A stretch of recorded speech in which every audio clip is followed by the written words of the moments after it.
My colleague, Michelle Peng is going to come back on the stage now, or come up to the stage now. She has by far the best outfit that you've seen in this room today, so you will identify her. Michelle is a senior reporter at Charter covering management, leadership, and lots of other topics. So, Michelle. Thank you.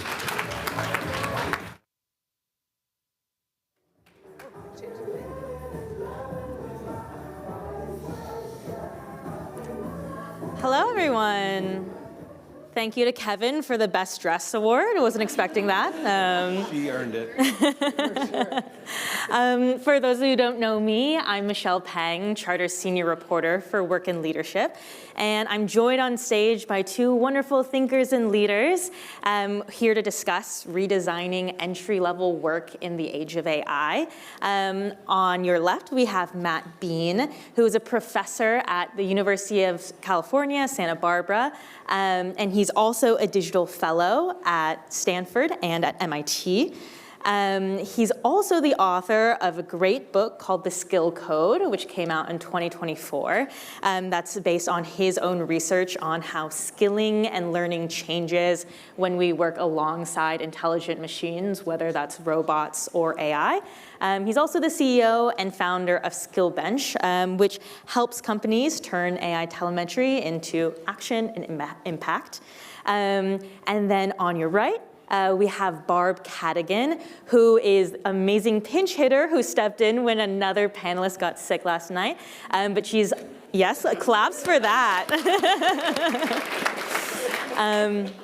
And she is also the chief people officer at Affirm, which if you've done any online shopping, you know about. It's the buy now, pay later company. And she's also held senior people roles at companies like AMD, Carbon, and Electronic Arts. So awesome. We'll just jump right in because we have a lot to get through. So Matt, I'll start with you. As a professor on a university campus, you're talking to young people, to students every single day. How are students today feeling about the prospect of graduating and entering today's job market? Yeah, they're pretty freaked out. The volume of jobs available is demonstrably lower.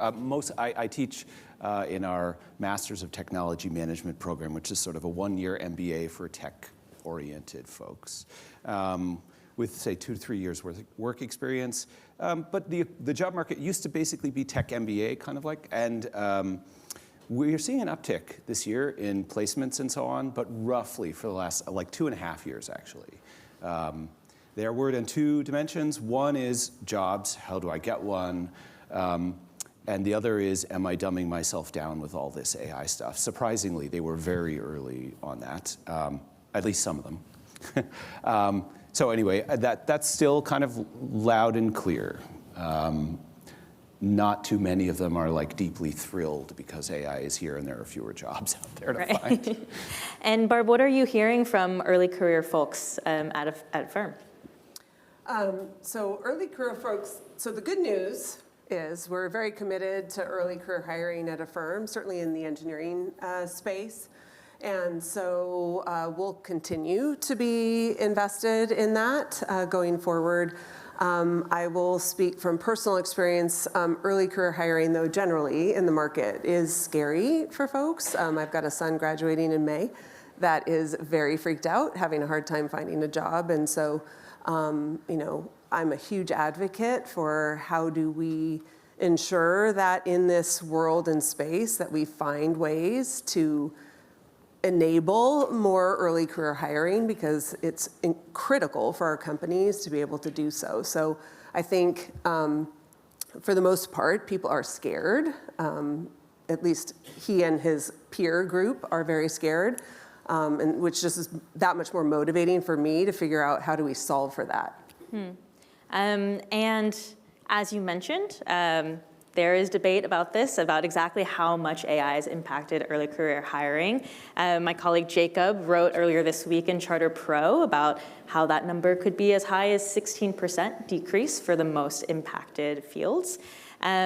But the title of this panel kind of implicitly implies that it is still worth investing in entry-level work. So now, what is the value of entry-level work and entry-level workers for organizations? Barb, we can start with you. Yeah, so as you heard, I'm going to be the cheerleader advocate here. I mean, it's our future pipeline, right? I mean, it's so critical for us to have entry-level or early career folks be able to come in that are here to learn and grow.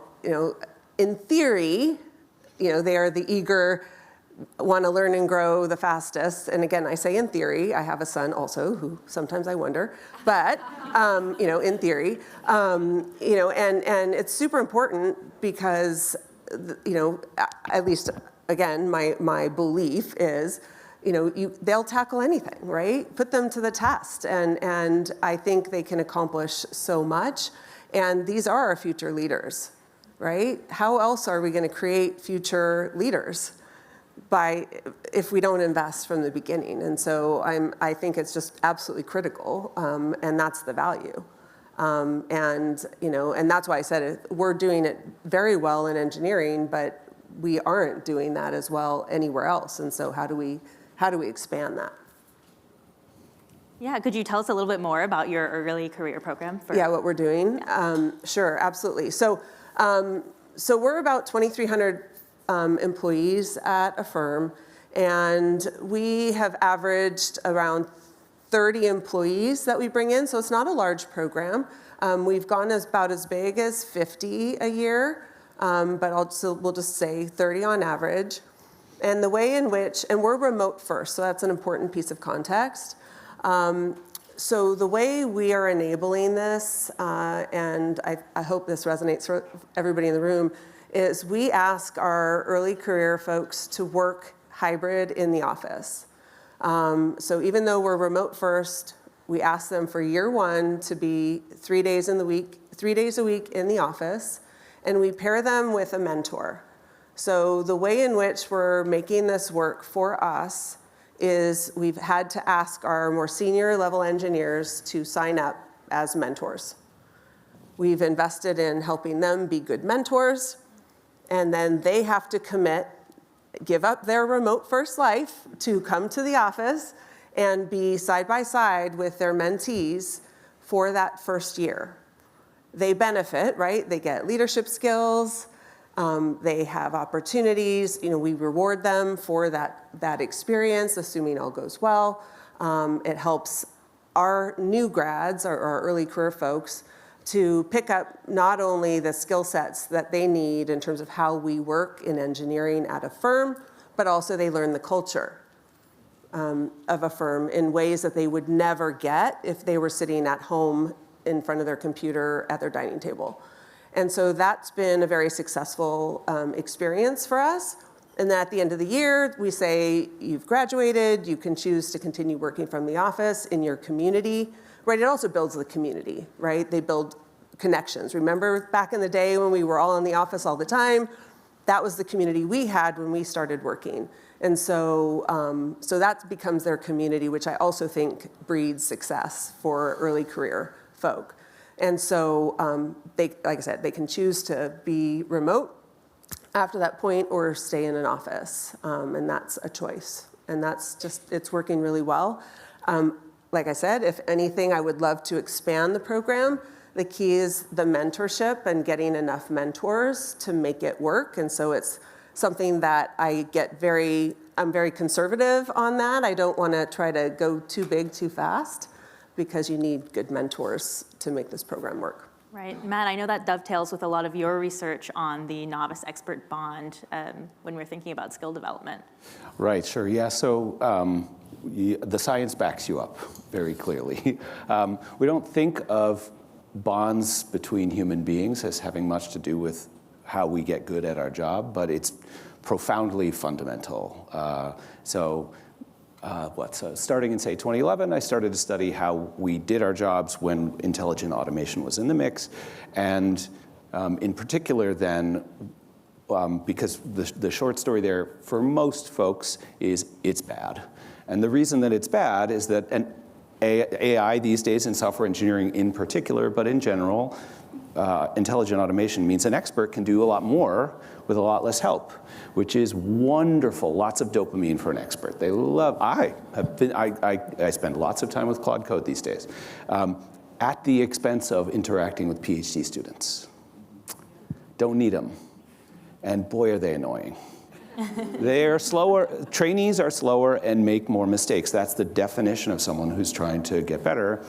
COVID helped me disconnect from all of that, and now I've realized I've invented this entire way to automate my work, and boy, is it awesome, except PhD students in my wake. So I've become the evil that I have studied, which is a lovely moment. The short story, though, is that for skill development to really take, for you to build the ability to reliably, under pressure, get results, that's skill, you need a bond with other human beings. Part of its motivation, like, I look up to you. I want to earn your respect. I'm going to work extra hard. That's part of it. But it's also access. Like, if you're my mentor, and if you don't like, trust, and respect me as I try to work, then I don't get my next shot, because you're not even going to think about it. You're not going to think about making that intro. That research on human connection being integral to skill development is like 70 years old. I just happen to be that guy who found it again with AI in the mix, and so all of a sudden it's news. But that's like really old. We've known that forever. Engineering for that is what's required now, because the business can function with fewer people doing the same set of work, at the very least.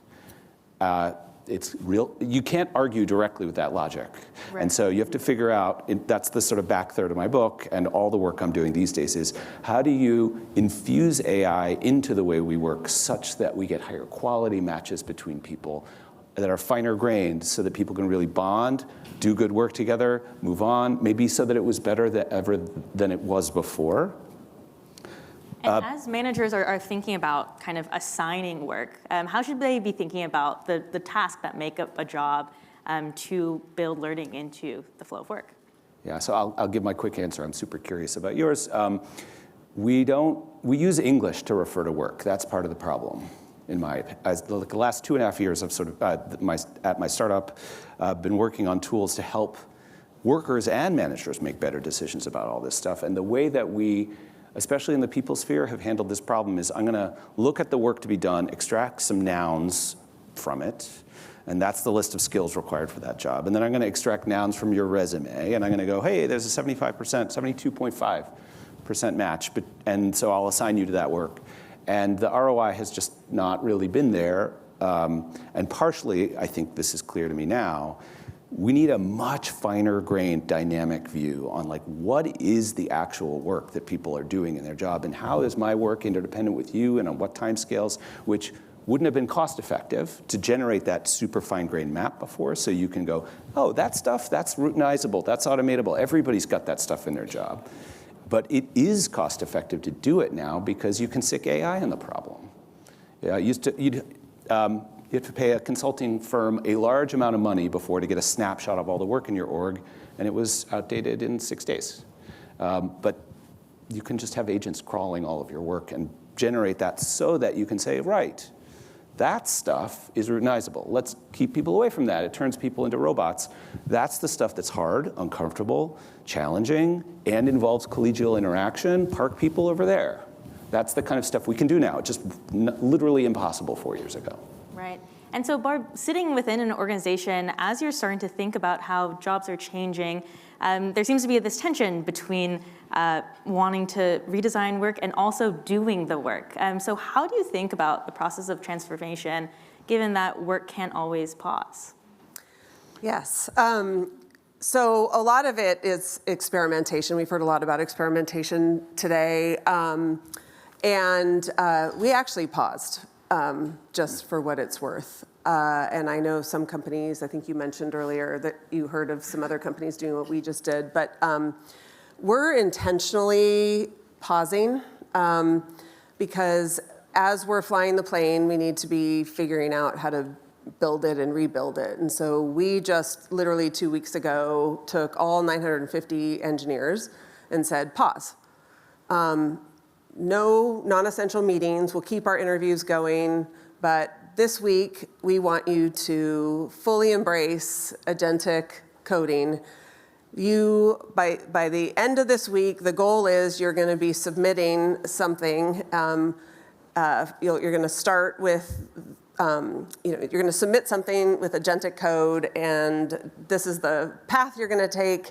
We're going to do a kickoff. You're going to have some demo opportunities, and at the end of the week, we're going to see where you end up on this journey, with the intention that we are fully all in, and we have no choice. We're here, and we took 950 engineers.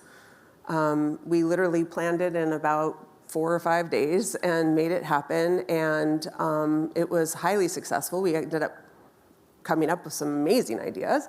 And we took our list of 10 top priorities for the quarter, and this one, we always have, credit and fraud risk as number one, always, because you have to in a fintech. But our number 2 priority now for the quarter is AI and engineering productivity as our number 2 top company priority. Which means we're in the process of figuring out what does this all mean for us and how will it evolve our jobs, how will it evolve how we work, and the fact that we're assigning engineers to it to figure it out. So it's very real time, very organic for us, but we are very intentional, and we made that commitment so much so, and we loved it so much that the whole people team is going to copy engineering, and we're going to be doing the same thing for us here in a very short order. Amazing. Yeah, and thinking about as that process moves from building skills to redesigning roles, what do you see as the role of entry-level workers themselves in driving that transformation? Barb, we can start with you. I think they're telling us almost, right? I think, and we talked about that earlier, I think, even if I think about the week we just had, and I didn't experience it myself, right? It was engineering and some of the product team as well. But just through the course of that week, right, through going through the experimentation and coming out at the end of it, and look what we just built, or look what we just did away with through the course of 1 week. We just took something that used to take us 5 weeks, and now we no longer need to do it because it's now done. Through that experience, the early career folks and experienced folks literally can be saying, like, this is where we can be focusing our time. If anything, for us, it's very motivating because we always have a long list of things that we never get to because we're always trying to keep the machine running, right? Because being up, our product always being on is mission number 1, besides, navigating all the fraudsters that are out there in the world. And so, if we can have solutions to that so that we can get to all the fun stuff, that's heaven for us. So, I think the early career folks, let alone old folks like me, should be telling us, like, what does the new job look like?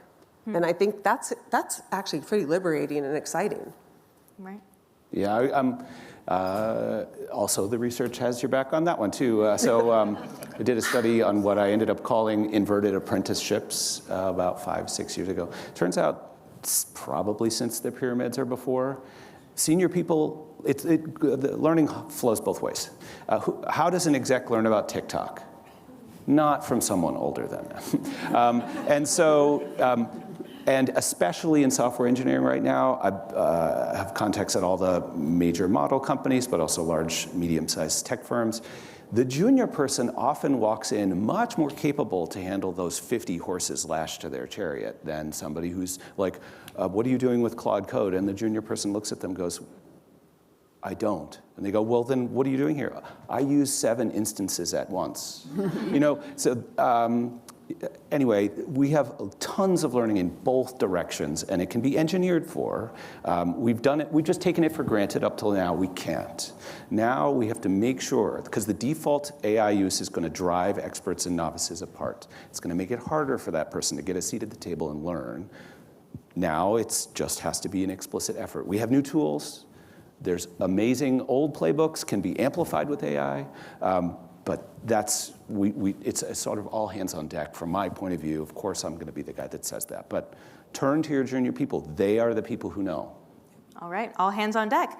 And next up, coming on the stage, welcoming back Kevin Delaney.